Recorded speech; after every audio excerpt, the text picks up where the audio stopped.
ঈদকে কেন্দ্র করে চাপ বেড়েছে আকাশপথে। আর এই সময়টাকে ঘিরেই সবচেয়ে বেশি ব্যস্ততা দেখা যায় দেশের ট্রাভেল এজেন্সিগুলোতে। থাকে ঈদে বাড়ি ফেরার চাপ, আবার পরিবার পরিজন নিয়ে দেশের বিভিন্ন পর্যটন স্পটে ঘুরতে যাওয়ার আগ্রহ। তাই তো বাড়ছে টিকিট ও ট্যুর প্যাকেজের চাহিদা। আছে দেশের বাইরেও ভ্রমণ পিপাসুদের ঘুরতে যাবার আগ্রহ। ঈদ পূর্ববর্তী সময় সবচেয়ে বেশি চাহিদা সৈয়দপুর রুটে। 17 মার্চ ওয়ান ওয়ে রুটের এয়ার টিকিটের মূল্য বিভিন্ন এয়ারলাইন্স ভেদে 9,750 থেকে 10,750 টাকা দিয়েই শুরু হচ্ছে। আবার ঈদ পরবর্তী সময় 22 মার্চ কক্সবাজার রুটে এয়ারলাইন্স ভেদে ওয়ান ওয়ে টিকিটের মূল্য 6,749 টাকা থেকে 11,249 টাকা দিয়েই শুরু হচ্ছে। এছাড়াও রয়েছে সিলেট রুটের চাহিদা, যেখানে টিকিট মূল্য শুরু 4,699 টাকা থেকে। ট্রাভেল ব্যবসায়ীরা বলছেন, ঈদকে সামনে রেখে অভ্যন্তরীণ পর্যটনের বুকিং বাড়ছে। দেশের বিভিন্ন পর্যটন গন্তব্যে যাওয়ার জন্য আগ্রহ দেখাচ্ছেন অনেকেই। বিশেষ করে কক্সবাজার, সিলেট, শ্রীমঙ্গল এই জায়গাগুলোতে প্যাকেজ বুকিং বেশি। ঈদের চাপটা শুরু হয় মিডল অফ রামাদান থেকে।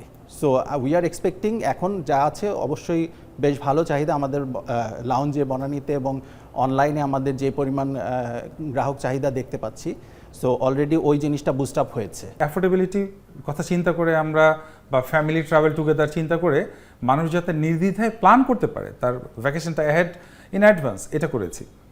আমরা সবচেয়ে বেশি ডিমান্ড পাচ্ছি এই মুহূর্তে কক্সবাজার রুট, তো অবভিয়াসলি এটা সবচেয়ে জমজমাট রুট হলিডের জন্য, অ্যান্ড সৈয়দপুরের রুটে। চিজি আইসক্রিমের সাথে ভেলভেটি কেকের মিশ্রণে পোলার রেড ভেলভেট আইসক্রিম, মন ভালো থাক। তবে ব্যবসা বাড়লেও কিছু চ্যালেঞ্জের কথাও বলছেন সংশ্লিষ্টরা। একদিকে মধ্যপ্রাচ্যে যুদ্ধ পরিস্থিতির আতঙ্ক, অন্যদিকে বিমান টিকিট ও হোটেল ভাড়ার দাম বেড়ে যাওয়ায় আন্তর্জাতিক রুটগুলোতে আগের বছরগুলোর তুলনায় আগ্রহ কম গ্রাহকদের। ঈদের টিকিটগুলি সাধারণত গ্রুপে কিনতাম, হাই ডিমান্ড ছিল, যেটা আমরা ডিমান্ড সাপ্লাই অনুযায়ী আগেই ম্যানেজ করতে পারতাম, কিন্তু এখন আমরা কিছু এটা করতে পারছি না। এখন আমাদেরকে অন দ্য স্পট করতে হচ্ছে। আর লাস্ট 2-3 মাস যাবৎ মোটামুটি একটা অস্থিরতা ছিল, ইলেকশন ছিল, যুদ্ধ বিগ্রহ চলতেছে, বেশিরভাগ রুট তো বন্ধ হয়ে যাচ্ছে। বিশেষ করে মিডল ইস্টের রুটগুলিতে খুবই রিস্কি হয়ে গেছে। তারপরও ঈদের ছুটিকে কেন্দ্র করে ভ্রমণ পিপাসু মানুষের আগ্রহে কিছুটা প্রাণ ফিরে পেয়েছে বলে মত এয়ারলাইন্স ও এজেন্সিগুলোর।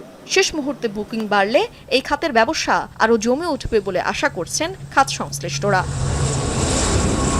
তানজিলা খান মিম, এখন, ঢাকা।